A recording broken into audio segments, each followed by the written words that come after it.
Hey, Ouais, bonjour tout le monde. Comment tu vas toi? ça va être toi et la journée. Ah, épuisante. On est revenu du boulot il n'y a pas trop longtemps. On est KO, épuisé, mais on avait envie de discuter un peu avec vous puisque j'ai vu un commentaire qui m'a attiré mon attention concernant la vie aux États-Unis. Alors, tu en dis quoi, toi? T'as une question, des suggestions? Sur la vie aux États-Unis, comment tu le trouves depuis ton arrivée? Moi qui suis là, Depuis belle lurette. Je m'y plais bien. So, D'accord. Bon. Je dirais pas que la vie est mauvaise également aux États-Unis. Elle est bien. Elle est bien dans quel sens? C'est que il y a des opportunités. Il y a des opportunités. Les gens sont chaleureux, d'autres sont chaleureux, d'autres ne le sont pas. Moi, je pense que ce qui m'a le plus freiné ici, qui m'a vraiment mis un peu mal à l'aise quand je venais à peine d'arriver, c'était le barrage linguistique. Tu sais très bien, tu te rappelles comme j'en ai souffert. J'en ai vraiment, vraiment souffert parce que d'habitude, habituellement, en tant qu'une grande personne, je préfère tout régler de moi-même et que je ne puisse pas m'exprimer par rapport à certaines situations et tout. C'était désagréable. Mais à part ça, sortir de sa zone de confort, sortir de là où on a toujours vécu, c'est toujours bénéf. Donc, c'est pas mauvais de venir à l'extérieur. Moi, je ne souhaite pas et on ne souhaite pas rester définitivement à l'extérieur, mais c'est pas mauvais. Je préfère chez moi, bien sûr, mais je préfère l'argent des États-Unis. plus, qu'est-ce qui t'a marqué, par exemple, par rapport à ce qu'ils ont ici et que nous, dans nos pays, on a les hommes qu'il faut, mais on ne les fait pas. Par exemple, les panneaux de signalisation dans nos pays, ils ne le respectent pas. Ils ne considèrent pas les panneaux stop. Pour eux, lorsqu'ils ne voient aucune voiture, ils doivent y aller. Sans même prendre l'attention de stopper, parce que stop signifie stop. Mais ils ne vont pas stopper, ils vont se dire que je vois personne, donc je vais y aller. Ouais, ce qui est sûr ici concernant le trafic, je ne peux pas parler des autres villes. On a eu à faire une autre ville ensemble, certes, mais on n'a pas conduit là-bas. Mais par rapport à Michigan, c'est vrai que bon, les panneaux de signalisation sont là, bien sûr. Et la discipline dans la conduite des Américains fait que le trajet est beaucoup plus fluide, moins épuisant, moins stressant qu'à Dakar. Ça, je l'avoue. Et ils sont patriotes de telle sorte que même si les feux de signalisation sont gâtés ou bien sont en panne, et que c'est dans une grande ruelle où il y a 4 intersections, ils se cèdent la place un par un. C'est-à-dire, la première passe, ils attendent que la deuxième passe pour que la troisième passe. Mais si c'est dans nos pays, on va se dire, je suis pressé, je m'en vais. Ouais. Après, je clique sur ça. Select location. Ok, hold on. Ouais. Un pays d'opportunité, ça c'est les points positifs. Les points négatifs, et moi j'ai subi ça également, on prend du poids très très facilement. Il y a de la malbouffe ici. Et malheureusement, je crois que c'est un business ici pour le gouvernement parce que les gens étant malades, donc par la suite, si tu es malade, forcément tu iras à l'hôpital. Si tu pars à l'hôpital et que tu n'as pas d'assurance, tu risques de te retrouver à la rue parce que tu vas payer très cher. Donc, tu seras obligé de prendre des assurances. Les pharmacies également, ça appartient tous au même lobby. Ça, c'est l'un des inconvénients ici. Alors que chez nous, dans nos pays, on mange très bien. C'est-à-dire que chez nous, dans nos pays, on est libre. Tu peux préparer tout ce que tu veux avec les moyens du bord. Mais ici, on leur donne même pas le temps de préparer parce qu'ils sont tout le temps au boulot. Le temps est compté. Et puis, après le boulot, tu vas acheter de quoi manger. Et c'est eux qui te donnent à manger. C'est-à-dire des choses que tu ignores même la provenance. Tu ne sais pas si c'est halal ou peu importe. Tu vas prendre et faire ton bismillah et boum. Et puis, ça devient cher. Ça n'était pas cher avant, mais maintenant, ça devient de plus en plus cher. Oh ouais. Et ils vont essayer de nourrir les gens avec ça. Et eux, ils s'en foutent, peu importe ce qui va arriver. L'essentiel, c'est qu'ils fassent du profit. C'est ce qui les intéresse. Time is money. So, bon, plus vous mangez, plus ils font du profit. Plus vous travaillez, ils vous payent, ils sont productifs. Et vous aussi, vous aurez de quoi mettre sous la dent et puis envoyer au pays, comme on dit. Il ne faut pas oublier d'envoyer au pays, hein, parce que je sais que la vidéo précédente, lorsque j'ai parlé de ça, beaucoup me disent, j'ai reçu des clashs, certains disent que et certains parents se voient à travers ces messages, mais bon, c'était un cri de cœur qu'on devait balancer comme ça. Puis il faut qu'ils sachent que aussi les autres ont des problèmes. Ils sont donc ceux qui peuvent venir, venez, mais de manière légale, comme vous voyez ce qui se passe actuellement.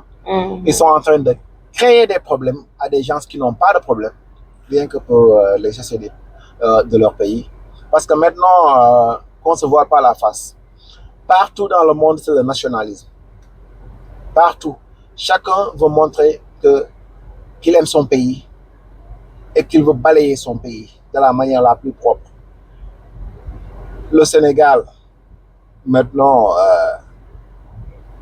ils ont compris. Les autres pays, pareil, mais on n'est pas africain. On peut s'accueillir entre frères africains, mais pour les autres, il faut qu'on pose les mêmes règles qu'ils nous posent dans leur pays pour qu'on soit, pour qu'il y ait un respect mutuel. Mais quand vous entrez au pays des autres, faites-le de la manière la plus légale possible. C'est très important. Déjà que dans les autres pays, il n'y a aucun respect pour nous, les personnes qui viennent de l'Afrique. Ils ne savent pas réellement c'est quoi l'Afrique. Genre, ce qu'on veut leur montrer, c'est ce qu'on leur montre. Je me rappelle, il y a une fois, une de mes collègues qui m'a demandé « Est-ce qu'il y a la guerre au Sénégal ?» Je l'ai regardée du genre « Qu'est-ce qu'elle raconte, elle ?» J'ai dit qu'elle répète parce que je ne pouvais pas y croire. J'ai dit « Comment ça, la guerre ?» Elle m'a dit « Non, il n'y a pas la guerre chez moi. » Et à la fin, c'est épuisant de vouloir se justifier à chaque fois, de montrer les beaux endroits du Sénégal, de Dakar, montrer que, voilà quoi, nous aussi, on a un très beau pays, on vit très très bien. On vit même mieux que eux ici, parce qu'ici, il n'y a pas de vie. Nous, on n'a pas de vie ici. Donc, nous, le bonheur, le banner bonheur, qui veut dire bonheur, que nous, on a dans nos pays africains, eux, ça, ils ne le vivent pas. Et ils ne sont pas prêts de le vivre parce qu'ils savent pas ce qui se passe de l'autre côté. Ceux qui partent, au fait, en vacances et tout, fakastalou, comme par hasard, ils passent se retrouver dans nos pays africains et qui découvrent ce qui se passe là-bas. C'est eux, par la suite, qui commencent à prendre conscience comme quoi que ils sont dans un gros piège à rats ici. Parce que tu travailles juste pour payer des taxes, des assurances, des factures et rien d'autre. J'ai une de mes collègues, elle m'a dit qu'elle n'a jamais voyagé de toute sa vie. Je lui dis, comment c'est possible? Elle me dit, j'ai pas l'argent pour ça. Elle vit avec son chien.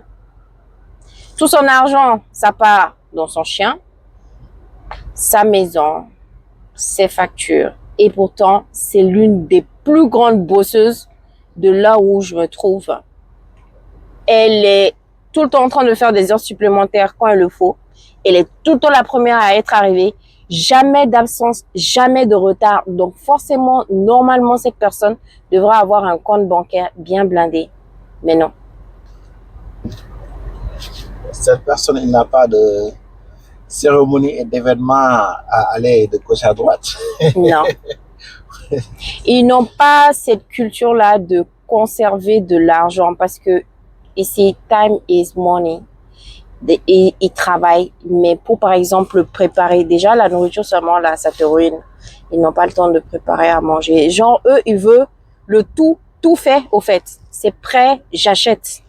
C'est ce qui fonctionne ici. Ça cause à l'argent ici, ça circule dans le pays comme pas possible. Ici, soit tu comprends le système et tout, tu t'en sors à peu près bien. Et quand tu rentres au pays, tu seras bien. Tu auras une meilleure vie. Ou facilement, tu peux te retrouver à la rue, dans le besoin. Même les personnes qui vivent ici, qui sont nées ici, qui ont grandi ici, se retrouvent facilement dans la rue, à plus forte raison à un étranger qui ne connaît rien de leur pays.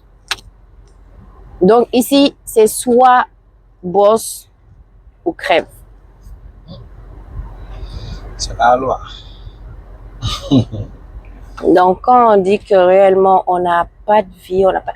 le pays il est beau. Surtout nous là on se trouve et tout, c'est super calme. C'est pas l'une des plus belles villes, mais c'est l'une des plus calmes. C'est magnifique en fait. Genre c'est comme si on comparait Dakar à Salé. C'est super calme. Il y a la verdure partout. C'est super agréable et tout. Franchement. C'est que chez nous aussi, le problème est que on devrait plutôt vivre avec les arbres. C'est-à-dire, même si on construit des maisons, on ne doit pas abattre les arbres. Ah, je suis contre ça. Mais, parce qu'on a besoin des arbres. Ouais. Mais pour qu'on soit vraiment satisfait, il faut qu'on rase tout. Et il y a du ciment, des briques autour. Donc, ça devient un milieu sec. Et puis, on construit, on se sent bien et tout. Eux ici, ils construisent, mais les arbres sont tout autour de la maison. Et pourtant, l'arbre, c'est la vie. Mais je pense que maintenant, j'ai vu qu'ils commencent à planter des arbres et tout. Moi, je connais pas mal de personnes qui le font. Au Burkina, ils le font. À chaque anniversaire, ils plantent 100 arbres. C'est bien. Au Sénégal même, ils le font. Ça fait vivre. Ouais, aujourd'hui, là, juste avec ces petites courtes vidéos, avec le boulot, on n'a pas eu le temps même de préparer à manger. Parce qu'ici, parfois, c'est moi qui prépare, parfois, c'est monsieur. Hein, monsieur? Je suis un cordon bleu. Il prépare jamais. Attention, hein. Donc là, on est venu se retrouver à faire une commande. Donc, on va manger leur chose là.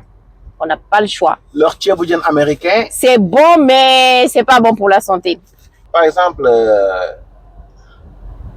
ceux qui viennent de passer tout de suite, même les t-shirts qu'ils fabriquent dans leur ville, ils l'achètent. Peu importe que ce soit de mauvaise qualité, mais du moment où ça a été tagué le nom de leur ville, ils l'achètent. Et ils le portent. C'est ça qu'on appelle faire un développement communautaire. C'est une commune ici et chacun prend soin de sa commune. Et ainsi de suite. Si chaque commune prenait soin de son environnement, le pays va être développé. Et que la commune veille à ce que tous les taxes soient payées, à ce que leur municipalité investisse et à ce que tout ce qu'ils voient de gâté au niveau de la commune, qu'ils en font part au niveau de leur municipalité et qu'il y ait un suivi afin que ces derniers déploient les moyens qu'il faut avec l'aide des députés et autres gouvernements de la place pour qu'ils fassent quelque chose. Si une commune veut, par exemple, un jardin aéré, un espace pour les enfants et tout, ils vont se lever et forment une bloc et ils vont le faire. C'est comme ça que ici ils développent leur commune. Et dans chaque commune que tu iras, tu verras des parcs d'attractions et tout. Tout ce qu'ils ont besoin, ils l'ont au niveau de leur commune. Ce qu'on devrait faire chez nous, c'est avant d'aller acheter chez quelqu'un d'autre, acheter avec Domureome. Consommons local. Acheter avec... Quand on dit... Moi, ce que j'appelle local, c'est genre... le vendeur, c'est un Sénégalais. Le vendeur, c'est un Malien. Le vendeur, c'est un Guinéen. Achetez d'abord avec les gens de chez nous avant d'acheter ailleurs. Si tu ne trouves pas avec quelqu'un de chez nous, achète ailleurs. Donc ça va déjà aider au fait la population et l'argent, ça va circuler dans le pays. Ouais. Et la dernière fois seulement, on faisait un petit calcul et tout. Comme je suis beaucoup, tout ce qui est investissement et tout. Et apparemment, il y a le gouvernement qui lance des appels de fonds, des appels de fonds, des personnes, des civils qui veulent investir dans des projets au niveau du Sénégal et tout. Et ça, c'est une très bonne idée. Et on était en train de faire un petit calcul, on était assis, on était en train de faire un petit calcul. On s'est dit, mais attends, au Sénégal, il y a 18 millions de personnes, 18 millions 500 ou plus. En tout cas, en 2024, c'est 18 millions 500, un truc comme ça. Mais disons qu'il y a juste 10 millions de personnes qui donnent 2000 francs par personne. Ça va nous revenir à combien? Hey, Enjoy. Have a good night. Thank you. You as well. Qu'il y ait juste 2000 francs. Et on sait très bien qu'il y a des personnes qui vont pas donner 2000 francs. Quoi. Il y en a qui vont donner 2000 francs, c'est très bien. Genre, c'est pour dire 1000 francs, 2000 francs, tout est bon. On va se retrouver avec 20 millions pour un projet. Donc, pour vous montrer le pouvoir, au fait, le pouvoir de l'union. Ouais. C'est ce qu'on appelle du patriotisme. C'est très important. Moi, c'est des choses, ça me tient tellement à cœur. Je suis en train de chercher de gauche à droite où est-ce que c'est possible d'investir dans ces projets que le gouvernement veut mettre en place pour notre pays. On peut faire des tontines nationales. Ah, ça, c'est un de mes rêves. J'espère qu'un jour, on le fera. Tontines nationales. Mais actuellement, concernant les fonds que le gouvernement est en train que veut récolter pour pouvoir faire les projets et tout, je pense que nous tous, on doit mettre la main à la pâte. Genre, on doit pas attendre. C'est ça notre problème. Genre, on est toujours en train d'attendre que l'autre le fasse. C'est ça. Et ça, on doit cesser. On doit cesser de faire ça. Les gars, on voulait vous montrer un peu la ville et tout.